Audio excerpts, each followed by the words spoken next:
Welcome to our channel. వంటలు చేద్దాం. అరటికాయ ధనియాల కారం. ఈరోజు మనం చేసుకునే వెరైటీ అరటికాయ ధనియాల కారం. రసం కానీ సాంబార్లోకి బాగుంటుంది.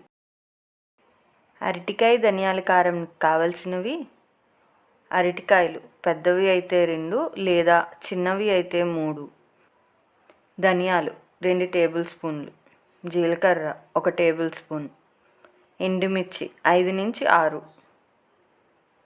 వెల్లుల్లి రెబ్బలు 5, నూనె 2 టేబుల్ స్పూన్లు, ఉప్పు 1/2 టేబుల్ స్పూన్, కరివేపాకు 2 రెబ్బలు, ఉల్లిపాయలు 2. అరటికాయ ధనియాల కారం చేసుకునే విధానం: మిక్సీలో ధనియాలు, ఉల్లిపాయలు, ఎండుమిర్చి, జీలకర్ర వేసుకొని జీలకర్రను కొంచెం పోపుకు ఉంచుకోవాలి.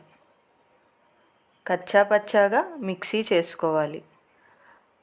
అరటికాయలను చక్రాలలా కోసుకొని నీళ్ళలో వేసుకోండి. ఈ విధంగా నీళ్ళలో వేస్తే అరటికాయలు నల్లపడకుండా ఉంటాయి. ఒక కడాయిలో 2 టేబుల్ స్పూన్ల నూనె వేసుకొని జీలకర్రను, వెల్లుల్లి, కరివేపాకును వేపుకోవాలి. ఇవి వేగిన తర్వాత మిక్సీలో చేసిన ధనియాల కారంని వేసుకొని వేగనివ్వాలి. ఈ వేగుతున్న మిశ్రమంలో ఉప్పు, పసుపు వేసుకొని కలుపుకోవాలి.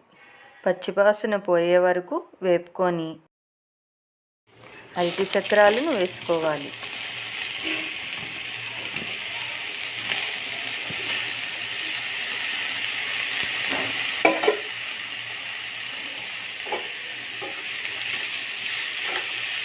కొంచెం కలుపుకొని మూత పెట్టుకోవాలి.